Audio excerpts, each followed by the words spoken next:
Hey headphone people, welcome back to the channel. MrAyrit here, and got a little gaming comparison, little closed back gaming comparison for you today. So just did, if it wasn't the last video, it was one of the recent ones, a loathing, most negative review I ever did on the Sony Pulse headset for the PS5. Hated it. Terrible headphone. I'm not gonna go much more into it because I'll get started on a rant. So anyway, you can go watch that if you want to. Short story is, don't buy that headphone, right? I've got a couple of options here that I've been using to game on my PS5 that I wanted to share with you for closebacks. Now, my favorite gaming headphone as of right now of making this video is the HiFiMan HE560. I really like that headphone. It's open back though, so every now and then I need a closed back for gaming just because I want the isolation and you know, I want to block out stuff that's happening in my house. So this is kind of like, I don't want to spend a ton of money on that, but I still want decent, you know what I mean? Like, I still want a decent quality headset. So here's what I've got that we're doing a competition with today. We've got the beyerdynamic MMX 300. So this is the first gen version of that headphone, which I bought, I think, for $100 used, okay? Then I've also got the Turtle Beach Recon 500, which I purchased open box from Amazon for, I think, $35. All right, so we're gonna look at both of these and kind of compare them. Now, they're not really competitors though, I mean price wise, right? Like if you just are going with one, like it's the Recon 500, but I actually like the Recon 500 better, which is why we're doing this comparison. I'll kind of tell you about each of them, and you know, we can see what their strengths and weaknesses are, right?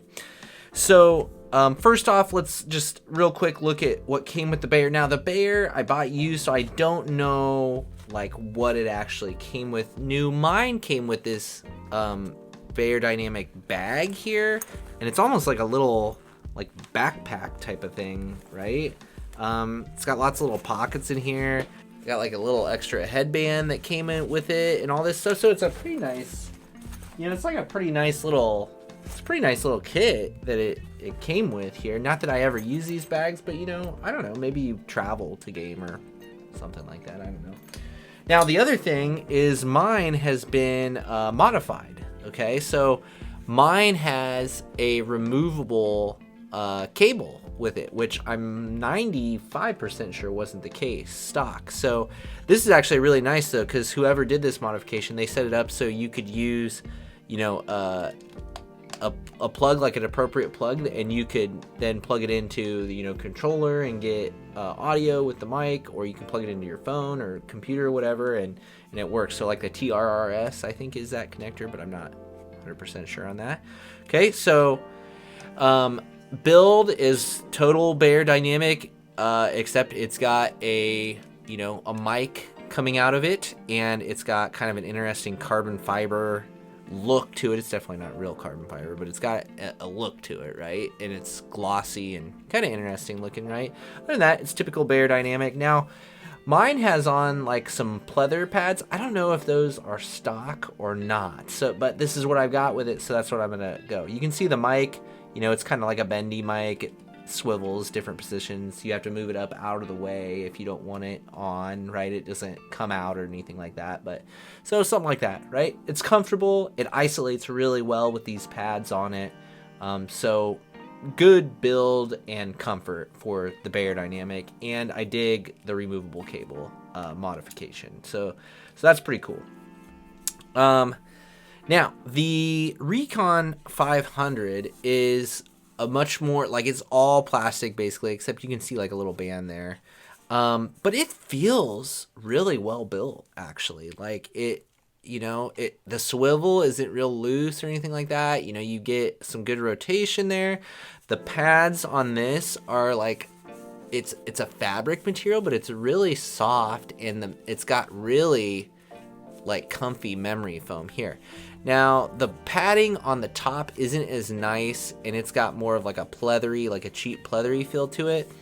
I do get some hot spots on the top of my head with this, but again, really good isolation, pretty good comfort, not as good as the beyerdynamic, but still pretty good. This one does have an attached cable on it here, and then you can see it's got a volume wheel kind of on the bottom. Now, I really like volume wheels on gaming headsets because especially if you're using, if you're using a controller and you've got it plugged into your controller, you don't always have a super fine control over the volume. So I like the ability to kind of set my level with the controller, and then I can fine tune it with the wheels. So that's a plus in my opinion. Now this one does have a removable microphone. It's a pretty generic looking little microphone, and then it just plugs in there if you want to use it, and if you don't, you don't. So this is what that setup looks like. It is a little bendy, okay, so you can kind of tweak the position a little bit there with it.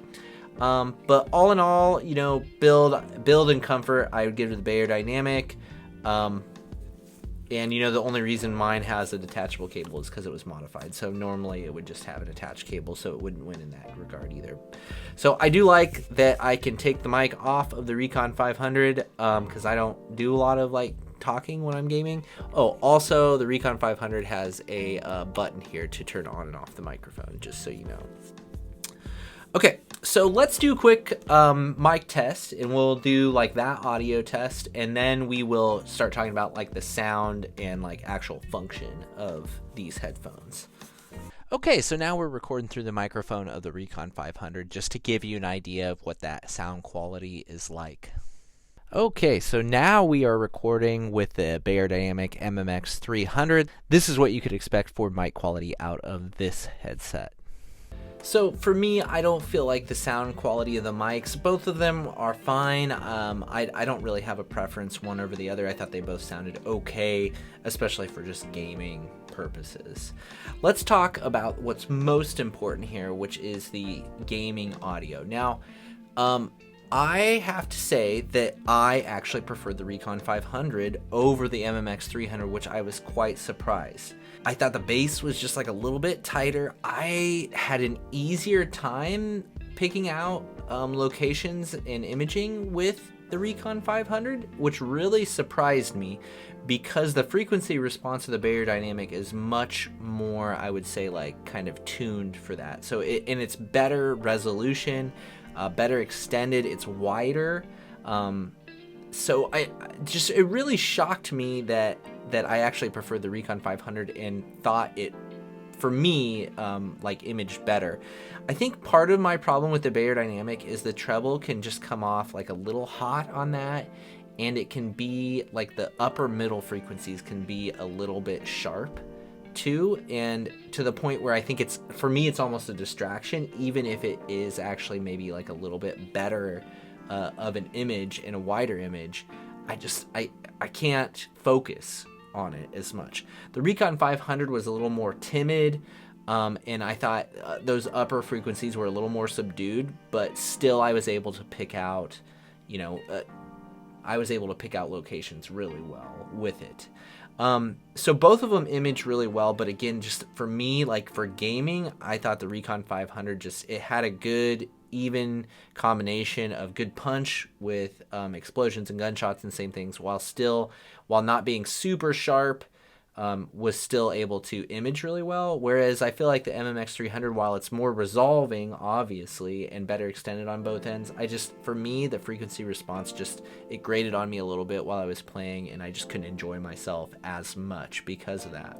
One thing that I do want to note with the beyerdynamic is I do feel like it does need a little bit of power. I mean, you can get it up to okay levels with, a controller or straight out of a device like a phone and things like that. But I just feel like beyerdynamics, especially when they get a little bit more power, it tends to tighten them up a little bit, and it tends to rein in some of those peaks that they have in the upper middle and upper frequencies.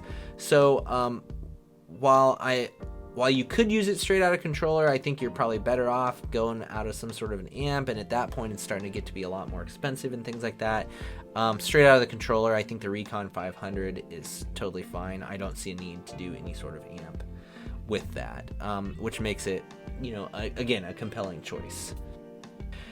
Now, when it comes to music, because of all those strengths of the beyerdynamic, I feel like it is, if you were going to pick a headphone that was going to be do everything, I would much rather have the MMX 300 for, you know, general everyday listening, music listening, movies, all that stuff, just because it is a better technical performer. And a lot of the imaging and separation and stuff, you can really hear those improvements when you're listening to music. That being said, the Recon 500 didn't sound bad. I thought the mids were a little shouty. It's definitely not very well extended and doesn't separate images of instruments and things like that as well as the beyerdynamic. So it's not a very strong music headphone. Could you listen to music on it? Sure. Does it sound okay? Yeah, it's fine. It's just not a good, like a really high technical performer as far as that goes. But for me, right, when all I want here is a cheap closed back option that I can use every now and then when I'm gaming, I think the Recon 500 fits that bill like actually perfectly, because I don't have to worry about having a bunch of money invested into it. It's only $35 and it games like I enjoy it while I'm gaming. It's comfortable enough for me for gaming. So it's got a lot of wins, the Recon 500, for a very, very small price tag. Again, the MMX 300 is a strong performer, but it just doesn't suit my needs. And honestly, I can sell this thing easily for $100 or maybe even a little bit more. And yeah, why not? Because I have other headphones for music. I don't game that often with it closed. And when I do, I'll just have a $35 little Recon 500 for it. So both of them I think are fine headphones, but like the Recon 500, man, pick it up for $35 and you're good for gaming, honestly. Like, definitely can recommend it at that price. And worst case scenario, $35, right? You try it. If you don't love it, it's a backup headset, or, you know, just send it back and you don't have to worry about having a bunch of money on the line or anything like that. So yeah, I think that's going to wrap it up for this review. I was shocked to, and am shocked to be recommending a Turtle Beach product. It's been years and years and years since I've done a Turtle Beach product, because the last few that I did, like 10 years ago when I was first trying out a bunch of different gaming things, like I thought the Turtle Beach ones were very poor quality. So pleasantly surprised at the quality of this headset, and seems like a great value. I think that's going to do it for me. And I appreciate your time as always. You know, if you're into audio, if you're into headphones, if you're into gaming, you know, consider subscribing to the channel where I do reviews and comparisons and things like this in the near future. That'd mean a lot to me if you did that. As always, I appreciate your time and appreciate you being here. And hopefully I will see you in the next one.